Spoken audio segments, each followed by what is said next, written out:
Alright, so I know it's probably really loud, but it's because the case is off. But yeah, I did it.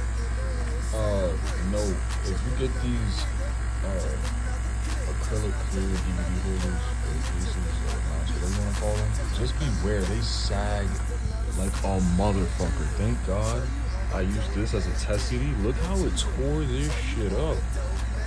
Dude, I had to fucking hot glue gun, a hot silicone gun, the mounts, so it was leveled enough. You gotta kind of like level it a millimeter or half, I don't know, yeah, just about a millimeter high away from the disc so it doesn't tear it up. See, now the Fast and Furious disc works like butter. By the way, I rebuilt this controller too. Good.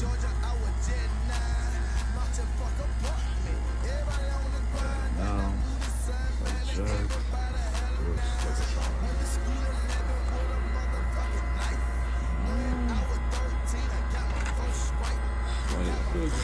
Slightly scratching. It was tested better on an Xbox 360, but yeah, I got this new power button module. It's plug and play too, by the way. All you gotta do is unscrew the OG one, and it plugs into a USB. He soldered the colored lights on it already, so yeah, we just bought it for like $10 and maybe I link it down in the video. It's gonna go really good, bro.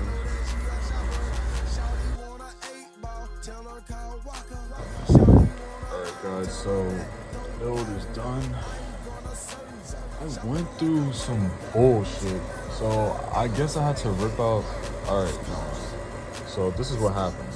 I forgot to screw in the 8 mini torque screws that hold in the X clamps underneath. That, you know, it keeps the board like held together. It's like some sort of pressure that the screws and the clamp have together to keep the thermal pad in contact with the heatsink.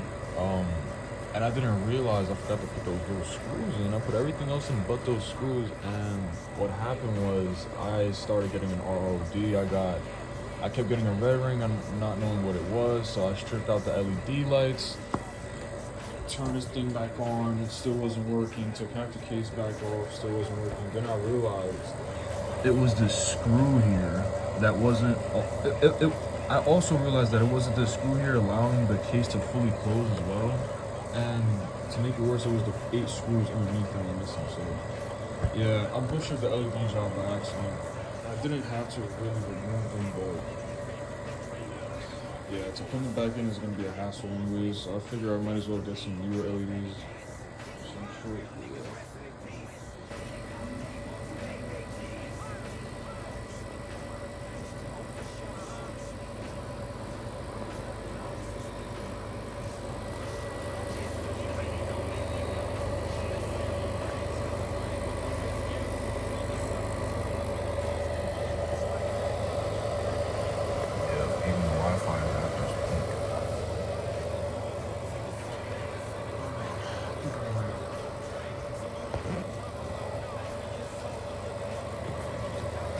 Just put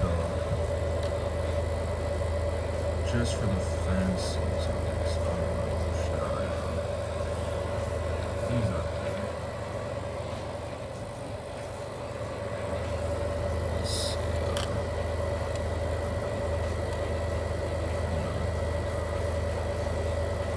We got there for design too. Yeah, I think this one is design.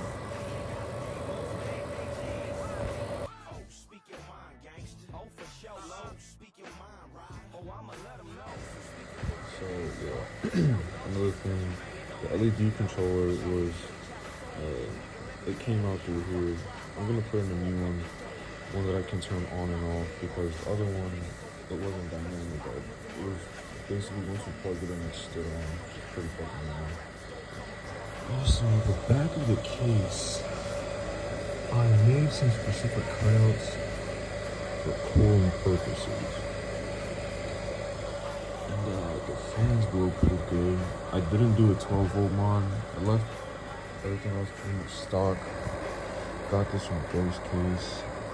I'll put in links in the description for the parts I bought separately. Yeah, happy modding.